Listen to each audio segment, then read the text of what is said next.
Hey, on this episode of the Ethics Experts, we talked to Sue Gainor of Great Point Consulting. She has such a really cool background working in the State Department, working in all these really cool different jobs. And we get into ultimately what it takes to create a culture of compliance where you're not just the lone voice in the wilderness, but rather we're activating people in our organization to build this culture of integrity. So I hope you enjoy it. Welcome to the Ethics Experts, where we're elevating ethics and compliance and HR to the strategic level it's supposed to be. Hey, everybody. Welcome to the Ethics Experts. If it's your first time joining us, welcome. And if you are a returning subscriber, hey, bestie. Hope you're having an amazing day. The world is a better place because you're in it. You see what happens when you subscribe to the Ethics Experts. You get a bonus greeting on every single episode. So hit that subscribe button and join us as we change the world by making our workplace better. Got a real treat for you. We got Sue Gainor today of Great Point Consulting. She's the owner-operator there, and she's the former VP of Global Trade at Boeing and Director of Defense Trade Compliance at State Department. So how's it going, Sue? Yeah, it's great. Thank you. Good, yeah. So good to see you again. I saw you in Atlanta, right? Is that where we connected last? Yes, at the Women in Compliance and Third-Party Risk Management Conference. That was a fun time. We had a fun time at that Sparks event or Spark really Consulting did. event, and now here we are, months later. The fall is here, and you're on the Ethics Expert. So, what's been going on this summer? What have you been working on? Well, I'm supporting a client under a consent agreement, which is a challenging environment and lots of work for the company. And I bring both my hats as the former enforcement person for trade, as well as former leader at Boeing, to help the company get through the consent agreement. And then I have several other clients that I support for government relations and helping to move their authorization requests through the State Department. So yeah, it's been pretty busy. Yeah, you know kind of all the ins, all the ins in that world. That's like a black box for so many of us, It is, and for a lot of places and a lot of people, and in part because I worked just about everywhere in government that touches defense trade controls and compliance, and so that for me it is second nature. And because before that I was a bit what we call in DC a policy wonk, and I did international affairs and sold F-16s around Europe. And so I was able to work in a lot of different places. So for me, it's sort of natural to call into somebody in the government because I know most of the people I would be calling. Right. Well, why don't we start there? Why don't we start with your story? Because it's so cool. It's such a cool story with so many like twists and turns, on your path to Great Point. So how did you Well, I'm glad you take think us so. back to a young Sue, and then we'll just go chapter by chapter. Oh, I'd like to go back to the young Sue for lots of reasons. I had a birthday a couple of weeks ago, and it was one of those milestone birthdays, and I thought, oh my God, how did I get here? Right? Yeah, I still feel 17, So, and yet this number keeps changing. I know. I feel 42, but I am no longer 42. Let's just put it that way. So in college, I was an ROTC, and I was a international affairs kind of major. And so then I went into the Air Force through the ROTC program. And I was an intelligence officer, which I loved, focusing on the Middle East, which I loved. And then I got out of the Air Force and I went to industry, and I was a consultant for one of these larger consulting houses like a Booz Allen. In fact, I worked for Booz Allen for a little bit, but it was one of the Booz Allen SAIC competitors. And I was there about 11 years and did a lot of doctrinal work related to new weapons introductions into the military and sort of force-on-force wargaming stuff. What was that like? It was great. It was a super job. I worked for super people. The company was appropriate for our conversation today. So ethical. It was just a fabulous place to be, and it completely created my professional persona for me and gave me all those kind of lanes not to cross and how to function in the work environment. And I'm forever grateful to the company and the people I worked with there. In fact, I'm getting together with a bunch of them tomorrow. And I mean, these are people I've known since the late 80s. So it was a really seminal event for me, or seminal experience for me. And then from there, where did I go? I worked for there. I moved overseas with my family. We lived 5 years overseas. I was still on the Air Force Reserve, so I still did, the intelligence work. And we lived in Germany and Egypt and Kuwait and Oman, so a bunch of Middle East places, which is sort of my sweet spot. And so I was staying home with children. I worked in Germany, but in the Middle East countries, I was home with the kids. And then we came back and I went back into industry because that's where I had been. And I happened to see a job announcement for international affairs for the Air Force in the Middle East shop. And I thought, wow, that floats all of my boats. And so I applied for that, even though I had always had my mind set about not being in government, in part because the pay is lower and the workplace conditions aren't always up to snuff. And so I'd never really considered working in government, but I thought, well, this could be interesting.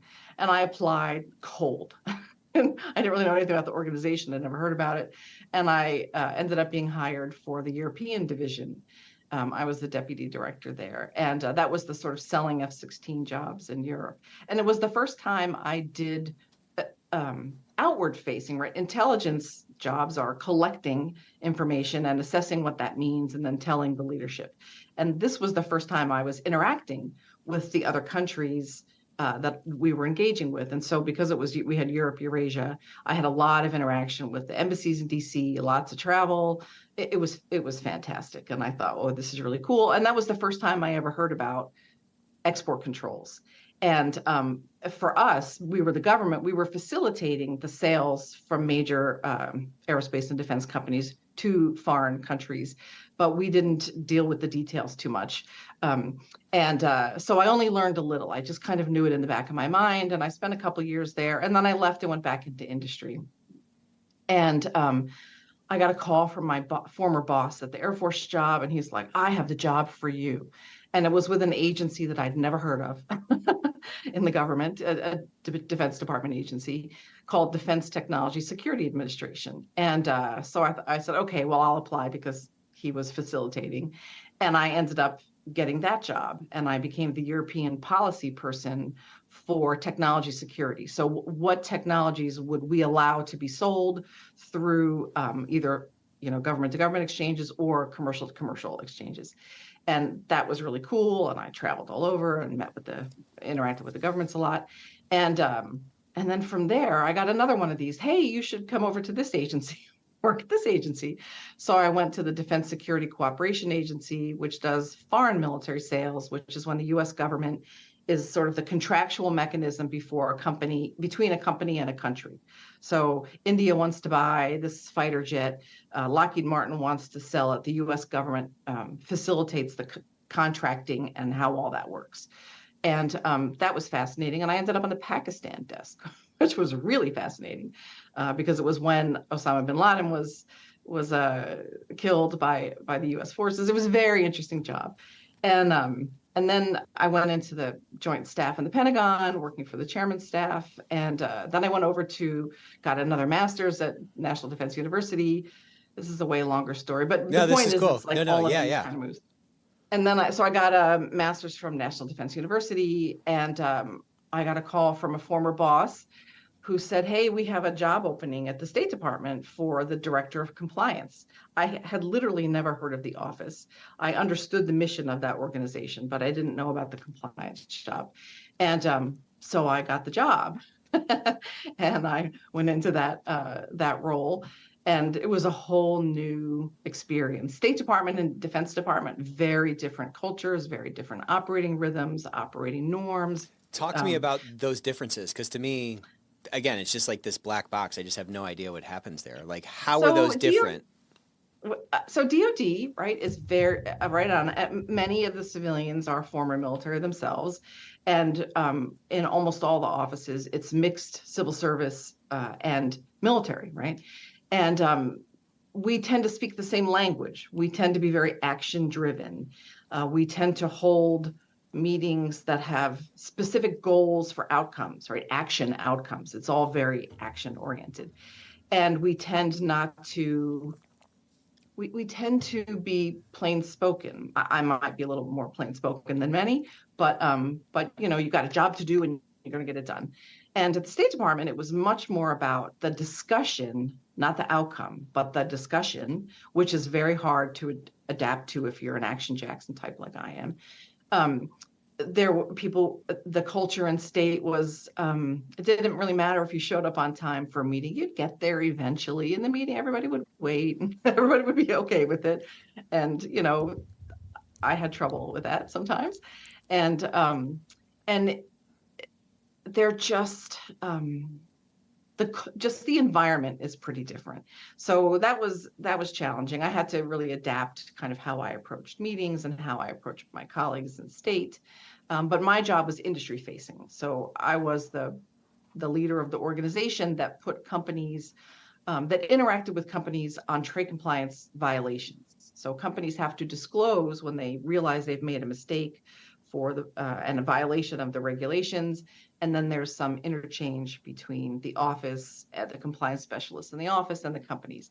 And for some companies, if the violations are systemic, pervasive, super problematic, then the office can put those companies under what's called a consent agreement. And that is the company consents to monitorship and to a penalty to avoid being charged in an administrative judicial proceeding. So what's an example of something like that? And so, I have a couple of questions about that. Was it predominantly organizations coming and saying, kind of raising their hand and saying like, hey, we screwed something up? Was that the majority of what you were dealing with? Yes. In fact, the regulations, both the Commerce Department and State Department regulations for trade, right? Commerce regulates commercial trade, and State Department regulates defense trade. And those regulations encourage voluntary disclosures to the government if you find that you violated the regs. The regulations are hard, tricky, require lots of record keeping, and there will be a lot of missteps in a fast-paced business environment. And so you're encouraged to disclose. And for companies who end up in consent agreements, they've typically disclosed a variety of violations, and the severity, the number, the frequency, those kinds of things lead the State Department to put companies under a consent agreement. So you were like really well suited for that job given your past experience, yeah? Yeah. So, I mean, which of your past experiences, if you could even like do the attribution, really helped you the most in that role? Or was it really just this kind of amalgamation? That's a great question. I would say it was probably an amalgamation of, a career. And also, I had very good leadership mentoring in many of the jobs that I worked. And that prepared, and, I had all that Air Force experience of being around leaders and leading others. And I took the compliance job largely as a leadership opportunity. And because, as I mentioned, I didn't know anything about its day-to-day work. And it really was a leadership opportunity, a challenging one for sure.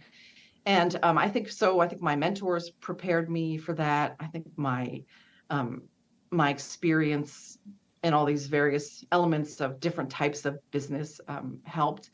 And I wasn't entirely prepared, for example, with the interaction with the Department of Justice, because there are law enforcement implications for these trade violations as well. And that was a challenging interagency experience. Why? Very different ethos, very different types of interactions. Arguably DOJ is the big dog on the block. And frankly, it tends to exhibit wag its that. tail, yeah. Yeah, they're not generally interested in coming to an amicable solution. I don't want to be. I shouldn't really say that, but it was a tough interaction. We interacted a lot with them, and it was tough. It was kind of their, whatever they say goes type of thing. Kind of, and honestly, that makes sense in a lot of ways. But in the interagency world, when you're trying to reconcile competing requirements, coming to the table and being willing to give a little to get a little is the norm. Right. Not always the norm when you're interacting with law enforcement. Right. So I'd love to kind of talk a little bit about, we always talk about this concept of a J curve, like you start to do something new, like if you start trying to type, you don't just automatically start typing at a faster rate than you can hunt and peck, you go through this dip, and that valley, what I call kind of the valley of despair, or that valley of death, can be very difficult. You know what I'm saying? Like as you're, you're, again, to use my analogy, you're like typing so slow. And at some point it kind of clicks and then you can type faster, then you can hunt and peck and so forth. And you obviously got to that point with this job where you were really kind of chugging along, but you came into a new department that had a new, like a totally different ethos. You had different dynamics you had to, contend with. Walk me through like what that process was like. How deep was that J curve? How did you not stay in the valley of despair? What were you looking at on a higher level to kind of power yourself through those challenges in this new role? Like, again, I think you said like you had never even heard about, this type of role before. Yeah, that's a great question. Initially, it was challenging internally because I was an external candidate, and there were internal candidates within the office that I ended up leading. So that's always a challenge, right? When you end up getting a job over people who are more familiar with the job, and wanted the job and didn't get the job. So I think that was that required some finesse. I am not the most finesse-oriented person you'll ever meet. I can be a bit of a bulldozer at times. You can ask people, but I needed to be careful with the staff and make sure that people were happy with the transition, or at least facilitating the transition. And I think for the larger part of State Department, it was a bit of a climb to kind of sort of look around the room and understand how to be successful in that environment. And I talked to a bunch of people who had State Department experience, and they gave me a lot of pointers, and which is great. I mean, it was very helpful that people were comfortable telling me kind of this is how it's going to work, or in that meeting it might have been better if you sat back a little bit and let other people, chew around the concepts that were at the table. So that was really helpful for me. And then there was just so much work. So we just had to put our heads down and do it. And there were things that needed to be fixed, including some of the relationship with the other partners in the interagency.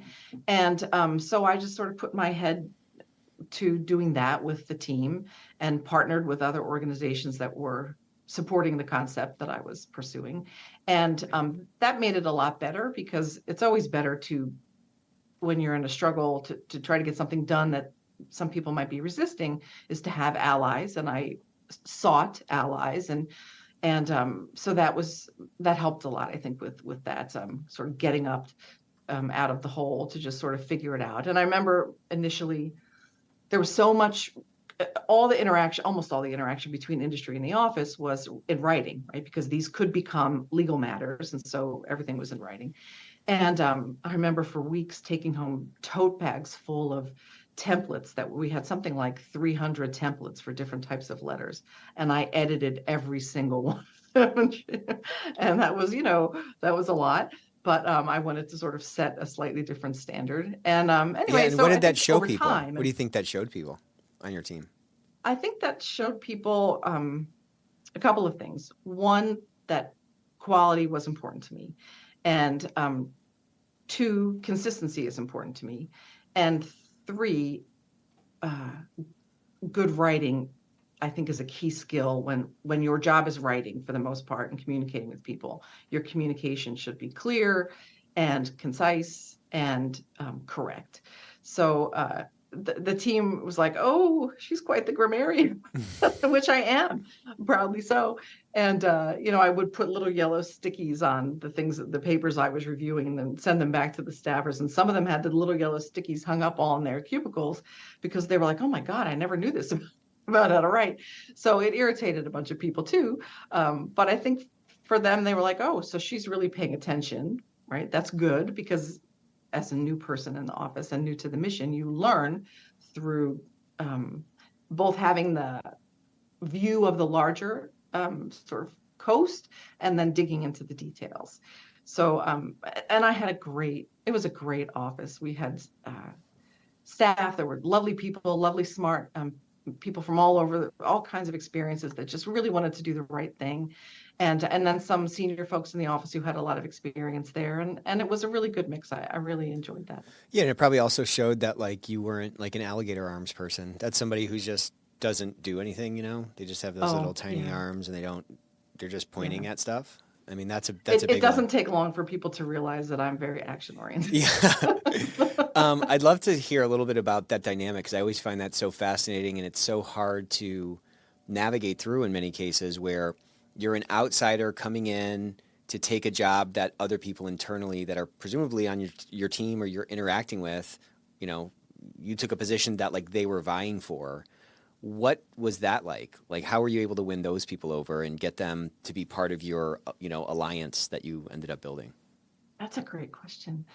So I've done that twice. When I took the job at the Air Force, I was originally, as I mentioned, I'd never heard of it before and I didn't know the work. And people who worked for me had to train me. And one of them even said, right, these were military folks. And one of them even said, it's a little odd training my boss. And I was like, yep, we'll get past it, you know, and I'm a quick study.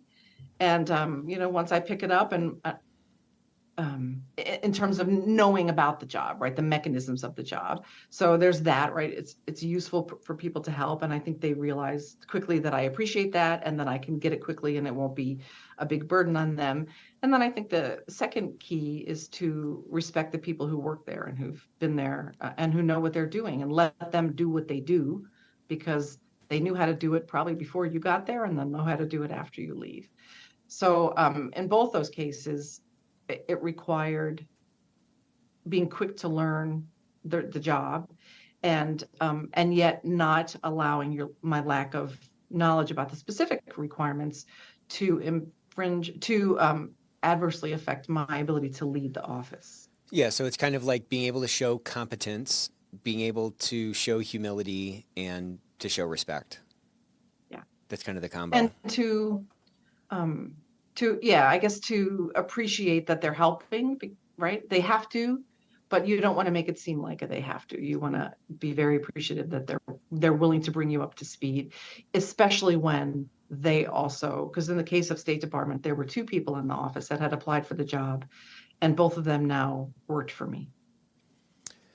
Yeah. And that was challenging, but to their credit, they understood the dynamic, right? They didn't get the job. They may not have been happy about it, but they were also respectful and welcoming. And so, you know, if everybody's on board with that transition, because it is what it is, and everybody should want it to succeed, it works out pretty well.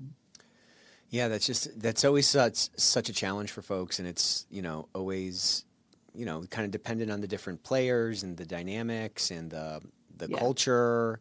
But bringing that kind of, I guess that gratitude is such a piece of it because, I mean, they don't have to do anything, right? They could quit the job if they wanted, right? I mean, they're not necessarily compelled. To your point, they're more helpful when they want to be helpful.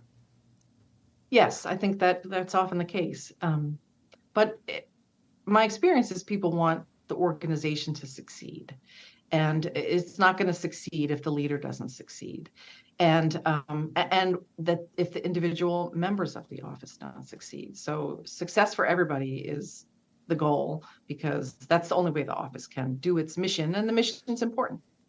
Okay, so you were at State Department for a while. You're doing this thing. You're kind of getting up to speed. How long were you there, and what? You know, it's like you stepped into this sort of compliance realm that you were maybe on like the fringes of or doing things kind of tangential to it. What was it about this role that you were like, I really just love this? I loved the leadership opportunities. I loved the interagency work. I had gotten the job when I had just come out of, so when I was in my last DoD job, I was selected for a leadership development program that included, it was a year-long program with a bunch of other people who were being groomed to become senior executives in government. And so we had these events that we got together and talked about leadership. And then we all got a DoD funded master's degree through National Defense University. So when I came out of that program out of school, DoD was the government was under sequester, and there was nobody hiring in DoD for executive positions. And to be frank, my interest in the State Department job was that it was an executive position that was available when DoD was not hiring. Got it. So I think I would not have necessarily joined the State Department had that not been the opportunity that presented. And I lost the thread there. Remind me of your question. Well, while we're thinking about that, like, what do you think you were able to do as a result of having that master's from National Defense University? Like, how did that change your course within, State Department in that role? Like, had you not had those experiences and that, that time, really kind of dialed in, focused on leadership, how do you think that may have gone differently? You know what I mean? That program also focused on interagency work, right? So I'd spent a lot of time in DoD and various agencies. I was maybe 9-10 years, but in a small community of offices that around a kind of thing, exporting stuff to other countries. And the program that included the master's degree, the leadership program, required that we do an interagency, I forget what the term is, several months, up to 6 months, in an agency that is not your home agency. Okay. To kind widen of like a study abroad program or something. Yeah. Or an internship. Okay. And it was meant to, because you can move up in a cone, right? You can go straight up a pole in DoD, or you can broaden. And the idea here was since it was a leadership program, you should be able to lead anywhere. And the technical expertise will come with that experience, right? So we were to broaden. And I took that to heart, and I arranged an internship, or whatever we called it, with the Department of Energy, which was, I think I was the only person that was not in the Defense Department in my selection. And I worked in the National Nuclear Security Administration, which was completely out of my lane, but I knew the mission, and I knew somebody there who helped me get that position. And that was really useful, right? Because that was a whole other environment that I had to adapt to and figure out very quickly. And it was a great experience. And so that made it easier for me to consider the State Department position, because otherwise I would have stayed in DoD in my whole career. But broadens your horizons. Yeah, it makes you think like, oh, okay, well, maybe I can figure that out over here, Yeah. I think before we went on that little tangent, I was asking you, what was it about this role that you just really loved so much? And you were talking about, you like the interdepartment work, you like the leadership opportunity, and you took this job during this sort of sequesterment. Maybe that's the wrong word. Sequester. The sequester. It means DoD had no funding. Yeah, but it was an executive position that opened. So you're like, cool, I can kind of put these new gifts that I've sort of acquired to work in that capacity. Yes. Thank you for the reminder. Yeah. So the other thing that I really liked about that job was interacting with industry, and frankly, was changing the way the office interacted with industry. That was one of my major goals. Industry was, the office, I think, was somewhat of a black box. Things went in and not everybody knew what happened when it went in. And I am a very open, as you know, when we met, I am very open, and I'm very frank. And I came from industry. I was, to my knowledge, the only person who ever sat in that job that came from industry, that had industry background. And so there is a tendency in government, just broadly, to view industry skeptically. And in DoD in particular, many in DoD refer to industry as the other side, or in a bad way, you've gone to the other side. And so there's, that's just part of the culture. Mm-hmm. And since I came from the other side, and since this office's job was enforcement, I wanted to change the dynamic. And so I went out on a lot of speaking gigs, where I stood up in front of hundreds of people and said, we are not here to bash industry. We understand this is difficult, and complying with these very complicated regulations, there will always be challenges in a complex, dynamic business environment. And I'm not here to beat you over the head. If you make a lot of mistakes, we'll put you in a consent agreement. But I don't believe industry's bad, and I'm never going to act like that. And that was new. Yeah. What did that do to that relationship? It did a lot. I wasn't feared. I mean, I think most people in industry knew I didn't put up with a lot of nonsense, and that if I spoke directly and tough, that they understood that I meant it. But I think being approachable was super important, and the office had not been for a long time. And it was sort of like a black box. And I'm pretty approachable. Some would say too approachable, probably. And so it really changed the dynamic. I mean, industry came to us for things. And, I was asked by CEOs of companies to make videos that they could play at their leadership meetings about compliance.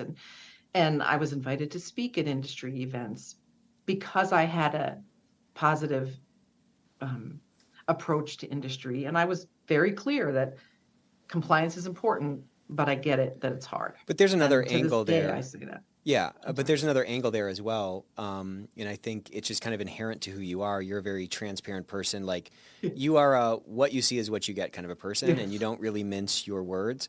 And that just like reeks of authenticity. And so I think it feels like when you say something, I think what that translates into is like trust, because people actually believe what you're saying. And I think there's an interesting parallel here, because that challenge that you're talking about exists in like all these microcosms within organizations where there's a compliance department that needs disclosures from the folks within the organization to understand where risks are, to fix problems, to put new processes in place, whatever. And it seems like the biggest problem that folks have sort of consistently on a broad brushstroke basis is this lack of interaction or lack of activation of these like human sensors within their organization. And it comes down to like a lack of like approachability, or that feeling, again, within your own company that office is a black box, or that office is going to beat me over the head because I violated some kind of a policy. And I think what you did was super smart, and it started with like an understanding of what the others, the people that you were trying to influence, were actually going through. You could speak their language, and you were able to like humanize yourself, because that's really what the basis of any trust is, like that sort of human connection, which obviously can come across over a video or come across during a speech or whatever. But it's just interesting that you were able to do that from State Department across industry. And you were able to knock those walls down and get a lot more collaboration and probably fix a lot more problems than you otherwise would. And that's the same challenge that so many folks have within their organization. How can they rebrand? How can they humanize their program? And how can they make more connections to turn on these human sensors in their organization? I mean, that's the name of our game, you know? Well, thank you for the compliment. And those are great points. And I think you're right on, right? One of the challenges in the trade compliance business, but potentially compliance writ large, is how to communicate to the business about compliance. And the trade compliance regulations, especially, are very specific, very transaction oriented, and really complicated. and the people who live in that world on the compliance side of the world, right? They're helping to get the company to comply, tend to speak the regulatory language, which when you're in the business, you don't want to hear, well, the ITAR section 126.1 says, but that's how people tend to speak. And it's not approachable. It doesn't make you sound like you understand how the business operates. And I'm a huge proponent of understanding how the business operates at the transactional level, especially for trade compliance. If you don't know how that logistics person moves those packages, or how those imports are received and filed, and if you don't know how those people who are going to the trade show in Germany put together their materials, and they don't have any export related stuff in those materials, if you don't know that, you're not very effective as a trade compliance person. And in the more broad kind of compliance area, there is a tendency, I believe, for people to talk about risk mitigation as the benchmark. That is the goal, but it's very difficult for a business person to quantify the value of risk mitigation and the value of avoiding a problem. And I think we have to be very deliberate in couching our work as enabling success. Like in the trade compliance world, you can export your stuff because we enable that by making sure we comply. And we get your authorizations for you. We talk to the government all the time to, manage the controls that are put on the exports. We enable business. If you walk around talking about the regs, which nobody cares about but us, they just want to know how to do their business compliantly.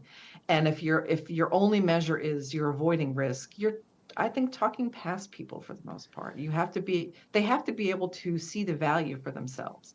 And if they don't, if you're doing those things I'm saying you shouldn't, then when it's time to cut overhead, they don't see the value in your positions, and they will underfund potentially, and they won't engage with you at the appropriate times, like at the point where the transaction could be going the wrong direction.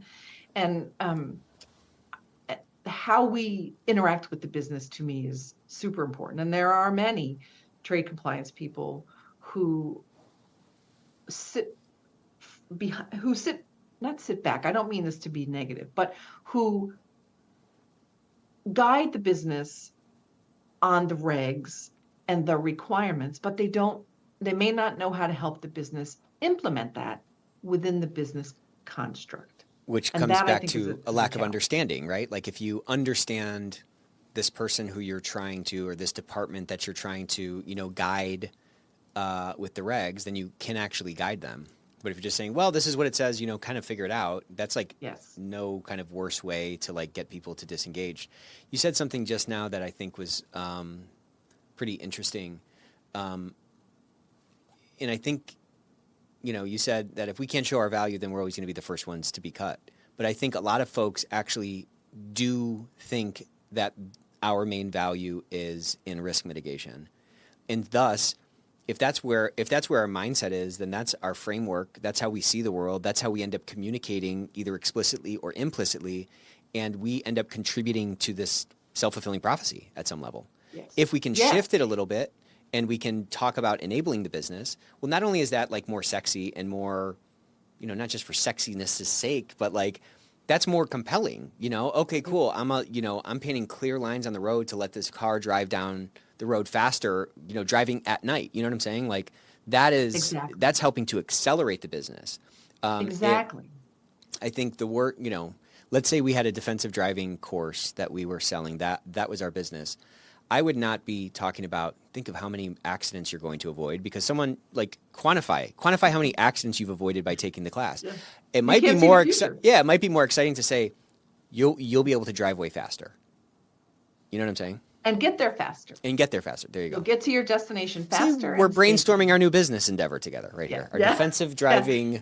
No, it's so true. It's so true. And I don't think people, the goal is risk mitigation, but it's how you couch it so other people understand why it's important, right?